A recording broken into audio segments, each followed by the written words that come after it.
है तो दूर से वही शुक्र का रूप त्याग करके विश्वामित्र को महात्मा के भेष में आगे चलते चले आ रहे हैं। कृष्ण गोविंद का गुणगान कर रहे। हरे कृष्ण गोविंद हरे मुरारी हे नाथ नारायण वासुदेवा हे नाथ नारायण वासुदेवा। कृष्ण गुणगान करते हुए आ रहे हैं। हरिश्चंद्र ने एक साधु को जब देखा हृदय गदगद हो गया। ये भारत में संतों की पहचान और सम्मान जन्म जन्म से चली आ रही है। आज भी विधान बताया है, शास्त्र में आज भी लिखा पाया है कि जिस प्राणी को सुबह साधु के दर्शन हो जाए, गुरुओं के दर्शन हो जाए, वो दिनचर्या बहुत अच्छी निकलती है। लेकिन आज संतों पर विश्वास नहीं करते हैं, गुरुओं पर विश्वास नहीं रहा है, माता पिता पर विश्वास नहीं रहा है।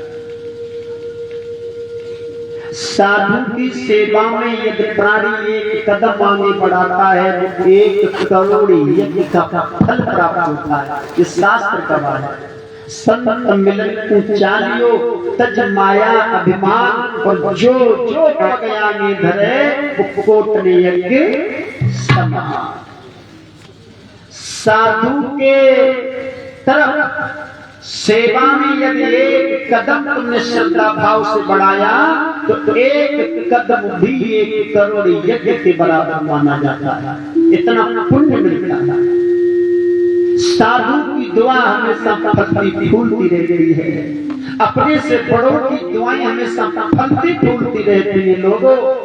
और जिस घर में संत का गुरु का चरण पड़ जाता है वो घर धन्य हो जाता है, वहां के पाप नष्ट हो जाते हैं। इस शास्त्र इसका गवाह है। लेकिन भाव स्वयं अपना होना चाहिए। आजकल लोग सेवा में तो जाते हैं लेकिन ये अपने स्वार्थ के लिए जाते हैं। स्वार्थ से किसी की सेवा करोगे फल मिलने वाला नहीं है। किसी साधु से, किसी गुरु से, भगवान से कभी हाथ पसार के कुछ मांगने की इच्छा मत करना। उन्हें सब पता है तुम आए क्यों हो।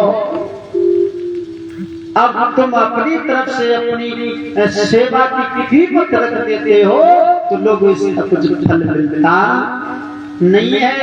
निस्वार्थ सेवा संत की, गुरु की, माता पिता की करोगे तब ही आपको फल मिलेगा।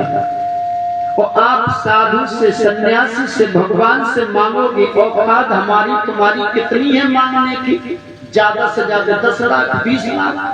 बच्चे की नौकरी लग जाए और किस्मत में कहीं होना ज्यादा है और तुम तो मांग करके छोटी सी चीज है, भगवान को ज्यादा देना था, घाटा समय पड़ गया। तो इसलिए मांगना नहीं है, भगवान स्वयं जानते हैं, संत स्वयं जानता है। इसकी दुआ ही फलती फूलती रहती है। आज सन्यासी को निहार करके राजा का हृदय गदगद हो गया। आज मेरा दिन बड़ा अच्छा है। घोड़ा से उतर करके चारों तरफ देखा है, फौजी की फौज खड़ी है। आगे राजा तुरंत बढ़ा, साधु के चरणों में ले गया, दंडवत प्रणाम किया, अपना सर सन्यासी के चरणों में रख दिया।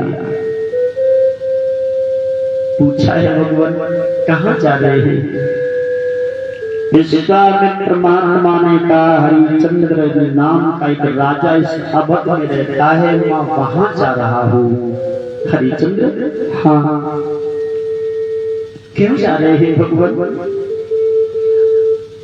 विश्वामित्र बोले मैंने तो तेरे ऊपर जब नजर डाली है तब मुझे ये लग रहा है कि आप ही राजा तो नहीं है। आपका भाव, विचार, स्वभाव, आपका हुनर हमें संकेत कर रहा है। हरिश्चंद्र बोले हाँ, ये दास आपकी सेवा में खड़ा है, यही हरिश्चंद्र है। आप क्यों जा रहे हैं? विश्वामित्र ने पूछा तुम हैरान क्यों हो? घबराए हुए लग रहे हो। हरिचंद्र कहने लगे भगवान मेरे बाद कोई सूकर ने उजाड़ दिया है, हम सूकर का वध करने को यहाँ आए हैं, काफी देर हो गई है सूकर नजर नहीं आया है। विश्वामित्र बोले धिक्कार है तेरे जैसा राजा, धिक्कार है तेरे जैसा राजा, एक सूकर को मारने का अधिकार उस परमात्मा को भी नहीं है, और तेरे ही धर्म में उस भगवान ने सूकर का रूप धारण करके हिरण्यकश्यप का भाई हिरण्याक्ष का वध किया था, जो पृथ्वी को चुरा करके रसातल में चला गया था, तब उसका वध किया, फिर उस पृथ्वी को आजाद किया। वो तो अवतार है।